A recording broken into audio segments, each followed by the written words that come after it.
Hey everybody, Dan here back with some more content from the YouTube Content Mines. I hope everyone had a great holiday. I wanted to check in a little bit. I'm working on one long form piece in particular about Chinese private security companies and where they might start to evolve more quickly and kind of become more akin to private military concerns, something like the Wagner Group, but for the People's Republic of China. But I'm curious, in addition to that, if you guys would be more interested in looking at the Hamas-Israel conflict more from a scholarly perspective. I think it's been interesting to watch that the coverage of that and the sort of social media reaction really take on the influence of very specific international relations thinkers. Frantz Fanon, in particular, his work has sort of really been adopted by many. There's obviously another kind of perspective on Israel-Palestine issues and sort of a future for Palestine that is a perspective more informed by the late great Edward Said. It happens to be a perspective I'm more sympathetic to in a lot of ways. So I sort of have one video idea is kind of like looking at these dueling perspectives. And the other idea I have is would people be interested in a video looking at the India-US relationship, the sort of bilateral there, and thinking about how the strong person-to-person and institution-to-institution ties and how that's going to impact kind of the future of AI research, machine learning research, probably in particular around large language models and natural language processing, as that's kind of my bailiwick in that regard. So if either of those strike you as interesting, definitely let me know in the comments. If both of them strike you as uninteresting, let me know that as well. That would be interesting for me to know. But moving really to the point of this video, which was, I guess, originally intended as a quick hitter. We'll see if I succeed at doing that or not. My brother actually forwarded me this really interesting a series of tweets from historian Niall Ferguson, who I think is a pretty controversial person in some ways. In some ways, I think that's deserved. In some ways, not so much. He sort of has a history in analyzing he has a personal history in analyzing the history of empire and looking at how empires impact the global order and sort of create relatively more peaceful periods of time. Kind of looking at in this sort of is, I think, why he's controversial. At are there silver linings to empire, in particular as a historian who specializes in the history of Great Britain, the United Kingdom, and its constituent pieces. I think he sort of looks at this issue from sort of the perspective of, do the Anglophone kind of empires, the Great Britain and the United States, have they impacted the world system in a more benign and helpful way than other empires in the past? And obviously this, there are some points there I think that make a lot of sense. This is obviously also a really controversial thing to say because of all the reasons you would imagine it would be. There's lots of victims of any empire, and it comes across, I think, to some people as quite disconnected from reality to approach it that way.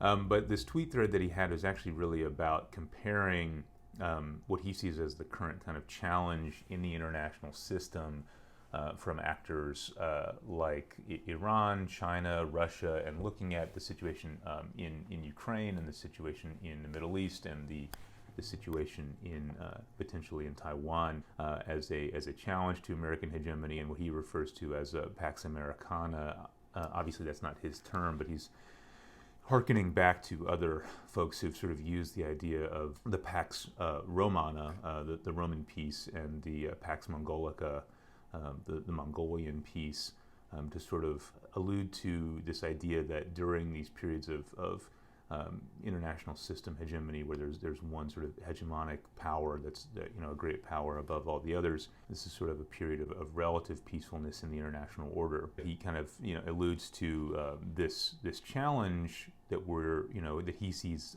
us experiencing now in the international system between the actors that I mentioned. That's potentially undermining this Pax Americana, and obviously from his perspective, that's an overwhelmingly negative thing, right? And I think it's really interesting because I don't disagree on any particular point that he's making. Obviously, we are entering and have been, I think, in some ways, in a period of heightened tension, and certainly there are actors in the system who are interested in undermining American power.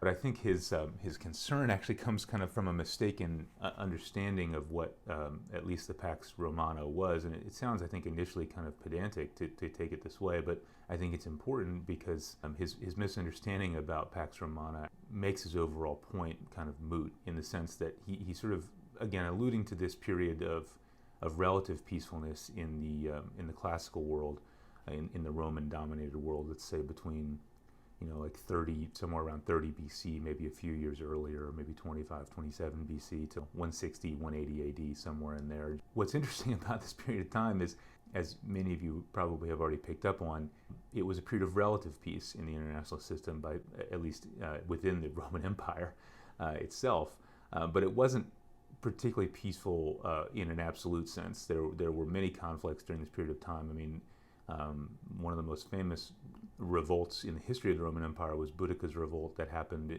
I think maybe around 60 AD, right in the middle of this period of peace. The Batavian revolts in northern Europe happened around this time. The siege of Masada in what was then Israel, and then became a Roman province. Really, throughout this entire period, especially in the later part of the Pax Romana, there was kind of continual warfare in what was Armenia, between the Parthian Empire and the Roman Empire. There are many other conflicts in North Africa and elsewhere during this period of time, but you kind of get the point, right? That this was renowned as relatively, or as extremely peaceful, especially within the Roman Empire. But it was not a period of what we would consider to be, to call it a Roman peace really, I think, overstates the reality of the situation. And that's the first point, right? Is that what we're seeing in the Middle East now, or certainly tensions in Taiwan, we're sort of seeing a spectrum of issues, from potential conflict like what you might have going on in Taiwan right now. Then you sort of have a smoldering, obviously quite locally devastating, but not total war kind of situation in the Levant. And then moving into Ukraine, it's something more approaching a total war, right? But these are all things that are certainly challenges to the international order, but I would say are not certainly great power conflicts. And I think my point there is not to downplay the suffering of the people involved in these conflicts at all, but they are conflicts commensurate with the kind of conflicts that we saw during the Pax Romana as well. Because the original idea wasn't that peaceful to begin with, I think a period of relative peace like the one that we're in, again, heavily quoted right there, it's a very much a relative thing. These are again sort of compatible states in the international system, in my opinion.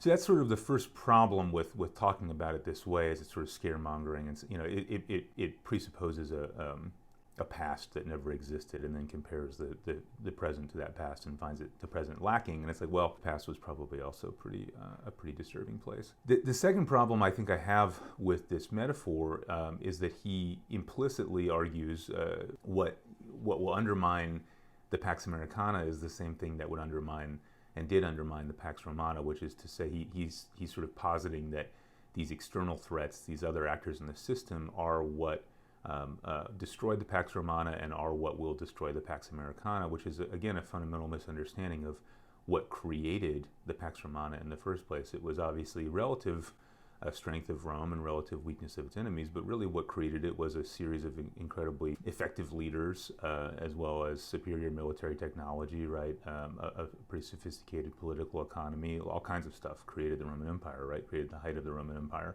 But what ended the Pax Romana was not that all of a sudden Boudicca's revolt succeeded, or the Parthians won a massive victory and ended up destroying Rome. What happened was, eventually Commodus shows up and is a departure from the previous kind of astute leadership, and creates and heightens a lot of internal problems within the Roman sort of system of governance and the Roman economy, in particular in the relationship between the Roman political leadership and the leadership of the legions, right? You sort of start to see this system break down, where the legions are subordinate to a political leader, which I think is kind of my ultimate problem with the tweet, and the idea around it is that somehow this challenge to the Pax Americana will come from external sources, just like it did with the Pax Romana. When what we can see from the record is really that what brings down these hegemonic powers, or even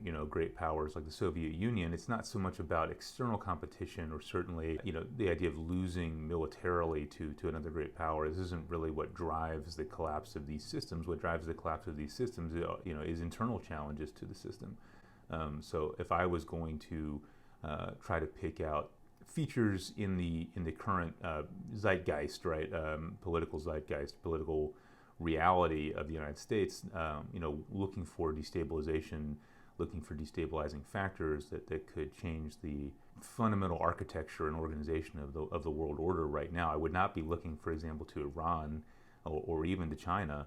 I would be looking to domestic issues that could undermine the political organization, political economy of the United States. So I thought I'd leave it with that. Hopefully you found that interesting, and again, looking forward to getting your feedback on those next video ideas. And as always, thanks for watching.